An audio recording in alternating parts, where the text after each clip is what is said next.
ஆப்பிரிக்காவின் நதிக்கரைகள் மற்றும் சதுப்பு நிலங்களில் வாழும் சக்திவாய்ந்த வேட்டையாடிதான் நைல் மோனிட்டர் லிசார்ட். அதன் வாழ்க்கை ஒரு கடுமையான உயிர்வாழ்வு போராட்டத்தால் நிரம்பியுள்ளது. சிறிய முட்டைகளில் இருந்து வெளிவரும் குட்டிகள் தங்கள் முதல் நொடியில் இருந்தே உயிர் வாழ கற்றுக்கொள்கின்றன. ஆபத்துகள் நிறைந்த சூழலில் அவை மெதுவாக வளர்ந்து பெரிய வேட்டையாடிகளாக மாறுகின்றன. நதிகளில் அது மிக வேகமாக நீந்தி மீன்களை பிடிக்கிறது. நீருக்குள் மறைந்து இருந்து திடீரென தாக்கும் அதன் வேகம் மிகவும் ஆபத்தானது. மரங்களில் ஏறி பறவைகளின் முட்டைகளை திருடும் திறனும் அதற்கு உள்ளது.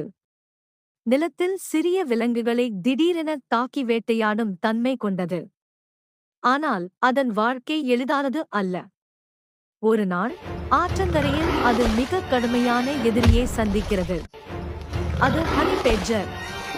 இருவரும் ஒருவரை ஒருவர் பார்த்தவுடன் சூழல் முழுவதும் பதற்றம் அதிகரிக்கிறது. ஒரு நொடியில் நைல் மோனிட்டர் தாக்க முயல்கிறது. ஆனால் ஹனி பேட்ஜர் அசாதாரணமான துணிச்சலுடன் எதிர்த்து நிற்கிறது. மண் பறக்கிறது. நீர் சிதறுகிறது. கடுமையான மோதல் தொடங்குகிறது. வாள் அடிகள், கடிப்பு தாக்குதல்கள் என இருவரும் உயிர் வாழ்வுக்காக போராடுகின்றனர். இறுதியில் நிலைமையை புரிந்து கொண்டு நைல் மோனிட்டர் திடீரென நதிக்குள் பாய்ந்து தப்பிக்கிறது. ஹனி பேட்ஜர் கரையில் எச்சரிக்கையாக நிற்கிறது. இந்த போராட்டம் முடிந்தாலும் இயற்கையின் கடுமையான வாழ்க்கை தொடர்கிறது.